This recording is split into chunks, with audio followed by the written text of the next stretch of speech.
ఇక్కడ ఒక ఎంపీ గారు ఉన్నారు, ఆయన పేరు బెల్లన్న చంద్రశేఖర్ రావు గారు.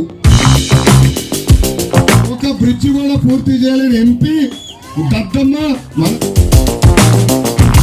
ఏనాడైనా మనం చూసాం ఆయన మాట్లాడతాం. ఆయన సూటిగా ప్రశ్నిస్తున్నా,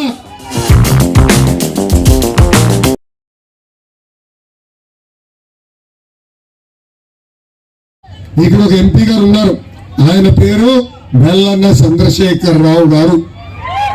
ఎంపీ గారిని అడుగుతున్నా, పార్లమెంట్ లో అసలు మీరు చేసింది ఏంటబ్బా?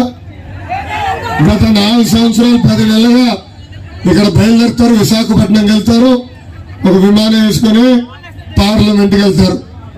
ఏనాడైనా మనం చూసాం ఆయన మాట్లాడతాం. ఏనాడైనా ఉత్తరాంధ్ర గురించి ఆయన మాట్లాడా? మన పార్లమెంట్ గురించి ఏనాడైనా కేంద్ర ప్రభుత్వాన్ని ప్రశ్నించాడా? ఆయన సూటిగా ప్రశ్నిస్తున్నా, రైల్వేస్ కేంద్ర ప్రభుత్వం పరిధిలో ఉంది, ఎందుకు ఆ బ్రిడ్జ్ ఇప్పటి వరకు మీరు పూర్తి చేయలేకపోయారు? ఒక బ్రిడ్జ్ కూడా పూర్తి చేయలేని ఎంపీ దద్దమ్మ మనకు అవసరమా అని ప్రజలందరినీ ఒక్కసారి ఆలోచించమంటున్నా. తల్లి వాళ్ళు చెప్పే మాయ మాటలు ఎట్లా నమ్ముతా పోతే రేపు మన ఇంటి పైన కప్ప కూడా వీళ్ళు దోచేసుకుంటారు. ఇలాంటి కుటుంబం ఇది.